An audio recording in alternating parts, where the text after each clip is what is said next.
Hi, my name is Caitlin Jackson, and these are the people watching my speech.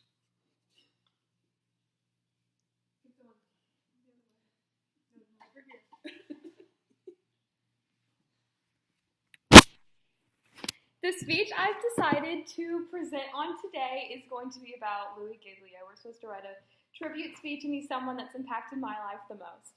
The title of my speech is Louis, a man that saved many, including me. Through the creation of Passion City Conference, and the many sermons, I have come to know what God really is and overcame fear and anxiety. According to a news release today.com, Louis was born in 1958 and grew up in a Christian home in Atlanta, Georgia. He made the decision to follow Christ in college. Because of this decision to follow God, it, quote, led him to become one of the architects of the modern worship style geared towards young people with its emphasis on informal attire, excessive worship, and low-key visual-driven sermons, end quote.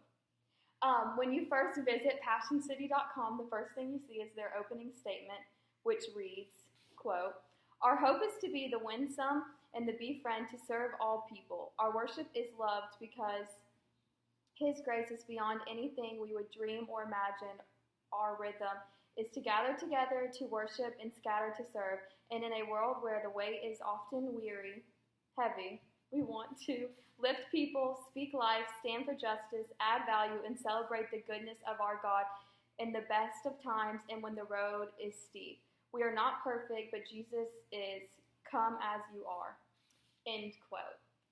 Sarah Eckhoff Zylstra asked Giglio about why he planted his church, and he says, quote, "In my heart, something has been changed and turning for about the last 5 years.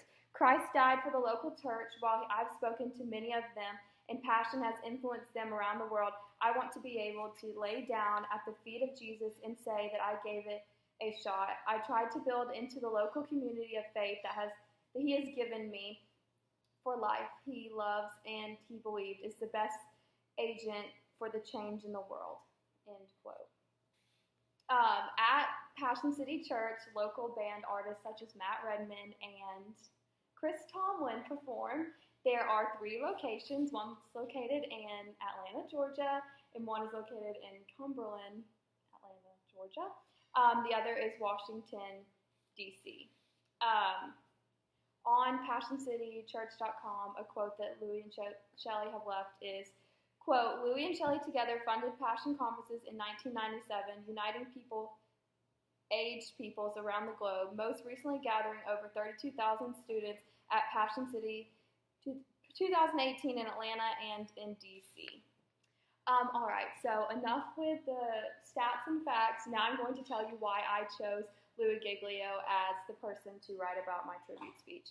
The reason I've chosen Louis is because a personal matter that I struggle with is anxiety, and it says a lot to me that there's a pastor out there that is able to willingly talk about and come out and say that he has struggled with anxiety and write a book about how to overcome it. A book Louis has written on anxiety is called Goliath Must Fall, which is talking about the Goliath, the giant, being our anxiety and how to bring it to God and how to make it fall through him. Jessica Toomer says, if a church member wants to talk to Passion City Church Pastor Louis Giglio about anxiety and depression, Giglio isn't a sympathetic listen. He speaks from experience. Louis is not afraid to get up in front of everyone and admit his flaws and his weaknesses in his relationship with God, while others around the world might tend to not say things about this or are embarrassed by it or feel like God's not working their life through this. But this actually gives me a lot of sympathy in a way that I feel like I can relate to Louis myself. It's because he understands his weaknesses and wants to improve them each and every day through God. Through him, I've learned many verses, sermons, quotes to abide by in order to overcome anxiety. He also has written many sermons that I tend to watch when I'm dealing with being anxious. And through him, and mainly through God, I have learned how to overcome that, and that it's not always going to go away. It's something I'll live with forever, but there are ways to cope with it, and there's ways to move on from it. And that's all I have today. So here are the people that are still watching my speech. Thank you.